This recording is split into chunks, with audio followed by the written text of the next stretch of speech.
आज Doubtnut app download करें।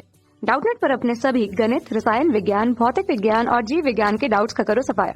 बस प्रश्न की फोटो खींचो, एक ही प्रश्न को क्रॉप करो और तुरंत वीडियो सोल्यूशन पाओ। अभी डाउनलोड करें। प्रश्न दिया है नाभिकीय विखंडन किसे कहते हैं, एक उदाहरण दीजिए तथा इस प्रक्रिया में मुक्त ऊर्जा का स्रोत लिखिए बोल के। तो आइए हम लोग इस प्रश्न का यहाँ पे उत्तर देखते हैं। ठीक है, तो सबसे पहले हम लोग नाभिकीय विखंडन क्या है इसको देखते हैं। ठीक है, तो देखिए जो नाभिकीय विखंडन की प्रक्रिया होती है उसमें क्या होता है कि किसी भी नाभिक के ऊपर में हम लोग न्यूट्रॉन की बमबारी करा देते हैं। ठीक है, तो न्यूट्रॉन की बमबारी कराने से क्या होता है कि वह न्यूट्रॉन को अवशोषित करके अपने नाभिक के भारी नाभिकों के समस्थानिक में परिवर्तित हो जाते हैं या फिर अपने से अपेक्षाकृत हल्के नाभिकों में दो हल्के नाभिकों में टूट जाते हैं। ठीक है, उसको हम लोग इस तरह से समझते हैं, ये हमारा एक भारी नाभिक है। ठीक है, इसमें हम लोग क्या करेंगे, न्यूट्रॉन की बमबारी करा देंगे तो ये अपने से दो हल्के नाभिकों में इस तरह से विभक्त हो जाएगा। ठीक है, इस प्रक्रिया को हम लोग नाभिकीय विखंडन कहते हैं। यह जो नाभिकीय विखंडन की अभिक्रिया होती है इसमें क्या होता है कि ये जो हमारा अभिकारक रहता है, ठीक है, यानी कि हमारा जो मूल नाभिक होता है वह दो उत्पाद नाभिकों में परिवर्तित होता है। तो इनके नाभिकों के द्रव्यमानों का जो योग होगा हमारे मूल नाभिक के द्रव्यमान से हमें कुछ कम प्राप्त होता है। अर्थात हम बोल सकते हैं कि यहाँ पे द्रव्यमान की क्षति होती है इस तरह से डेल एम के रूप में।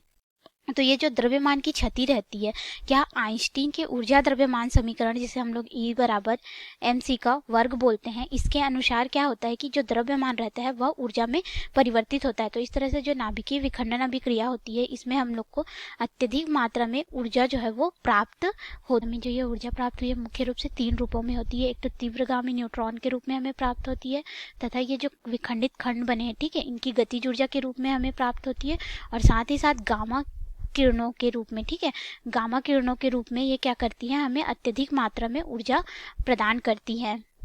तो इस तरह से जो द्रव्यमान में इन लोग की क्षति आती है, यानी कि द्रव्यमान में जो कमी आती है वो हमें ऊर्जा के रूप में इस रूप में प्राप्त होती है। अब अगर हम लोग इसके उदाहरण की बात करें तो उदाहरण के लिए हम लोग अपने नाभिकीय रिएक्टर में होने वाली अभिक्रिया को देखते हैं। ठीक है, तो नाभिकीय रिएक्टर में क्या होता है कि यूरेनियम 92 235 में हम लोग क्या करते हैं कि एक न्यूट्रॉन की बमबारी करा देते हैं। ठीक है, न्यूट्रॉन की बमबारी कराने से क्या होता है कि यह अपने से भारी नाभिक समस्थानिक में परिवर्तित हो जाता है यूरेनियम 92 236 में। और यह यूरेनियम 92 236 जो होता है वो बहुत ही रेडियो एक्टिव तत्व होता है। ठीक है, और यह जो है वो दो भागों में विभक्त हो जाता है, दो हल्के नाभिकों में। एक तो बेरियम में विभक्त होता है 144 में और एक तो क्रिप्टॉन में परिवर्तित होता है। ठीक है, जो कि होता है हमारे पास 3689 में।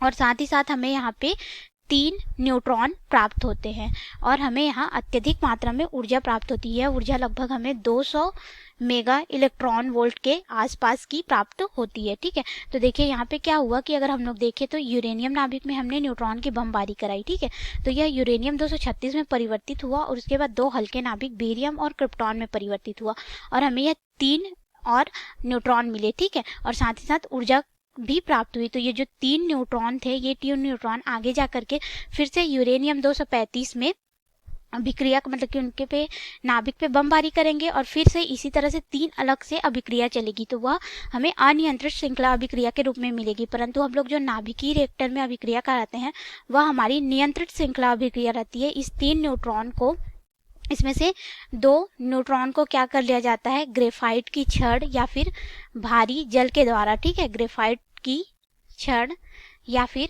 भारी जल जिसको हम लोग D2O के नाम से जानते हैं, इनकी गति को धीमा कर दिया जाता है या तो इन्हें अवशोषित कर लिया जाता है। तो इस तरह से यह नियंत्रित श्रृंखला अभिक्रिया में परिवर्तित हो जाती है।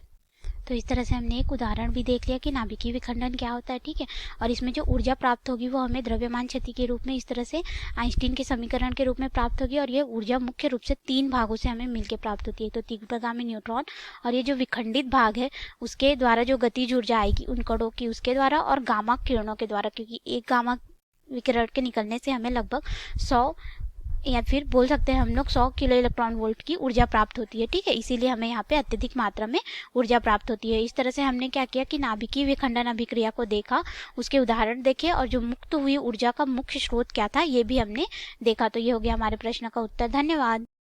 कक्षा 6 से 12वीं से लेकर नीट, IIT, JEE वो एडवांस के लेवल तक 1 करोड़ से ज्यादा छात्रों का भरोसा। आज ही डाउनलोड करें डाउटनेट ऐप या व्हाट्सएप करें अपने सारे डाउट्स 8400 400 400 पर।